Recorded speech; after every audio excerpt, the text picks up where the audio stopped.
Hi, my name is Mark Nieves for Cine Geek. I'm very happy to be talking here with the director of the new movie and producer of the movie, Mr. Gene Simmons, Renny Harlin, for the movie Deep Water. So, first of all, congratulations on the film. I love the film. I Thank you. love shark movies. So, first of all, Renny, I want to ask you, this is not your first venture into the shark world. We saw you in Deep Blue Sea. And also, this is not the first time you work with Aaron Eckhart, since both of you guys worked together. So, how was this time different from the previously when you shot the Deep Blue Sea? Well, the thing that changes, of course, in any technology is the digital things that we can do and all these kind of new technical things. But at the same time, movies haven't really changed at all since they were invented over 100 years ago. It still comes down to storytelling. It still comes down to characters that you can relate to and care about. And I particularly enjoy doing things, I guess you could say, old school way, which is that you truly see the actors in the middle of the scene and then sometimes stuntsmen helping through the action, but no digi doubles.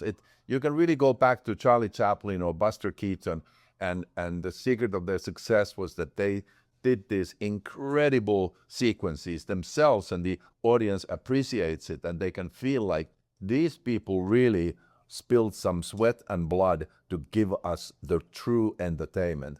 And that's what I try to do. So in that sense, to answer your question, I think there's no other big difference except me learning more about storytelling, concentrating on the characters more and more, and really making sure that the audience relates to the characters in the middle of the spectacle of a big plane crash and all the shark attacks, so that the characters are really what the people will take with them when they leave the movie theater. I did enjoy the part the airplane crash. It was so gory and so fun because I imagine usually a show the plane crash, there's nothing happening, just people screaming. But this one was very gory. So what inspired you doing something Well, different that we usually see?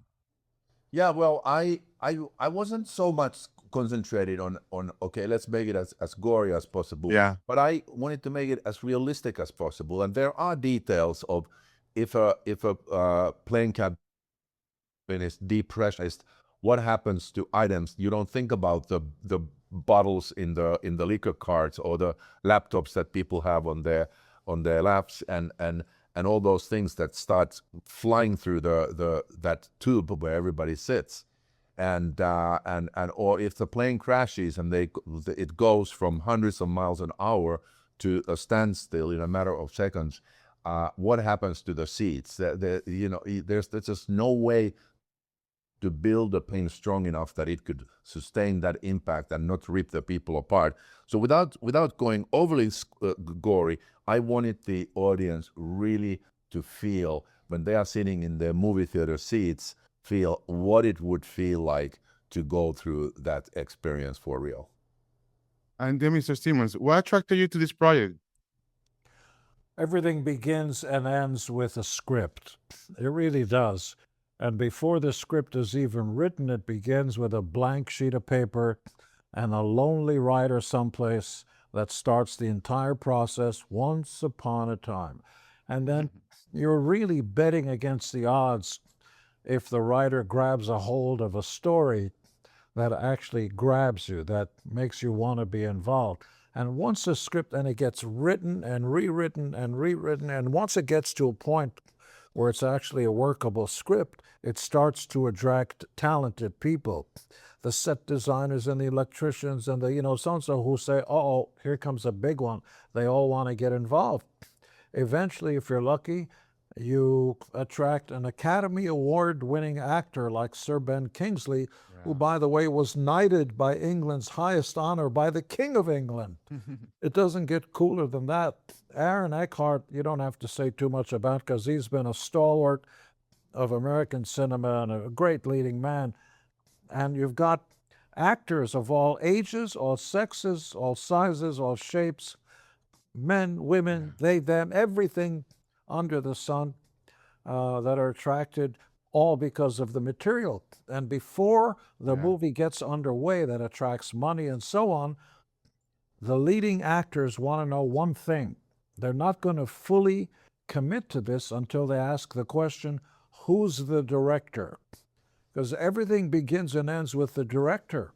Great actors are not going to pin their hopes Yeah. on an idiot, who's going to be the director. So as soon as they heard, Ben, I was going to say Sir Renny Harlin Yeah. as the director, Correct. boom, you got yourself a movie. And then money is the last thing. Money says, okay, that looks like all the pieces.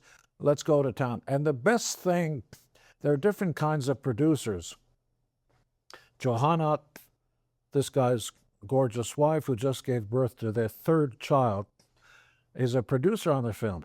She auditioned all the extras and making sure all these people, besides other ideas, really have the wherewithal to be acting in the screen.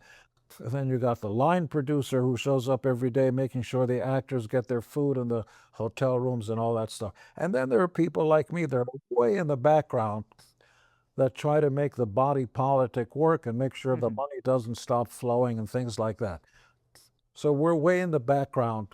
And it takes, as they say, it takes a lot of people to make a film, but only one leader.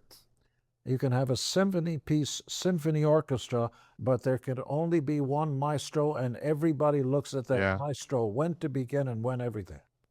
Well, guys, thank you so much. Just remind everybody that the movie starts here today in Puerto Rico. I can't wait for more people to see it. So thank you again. Have a good one. Thank you very much.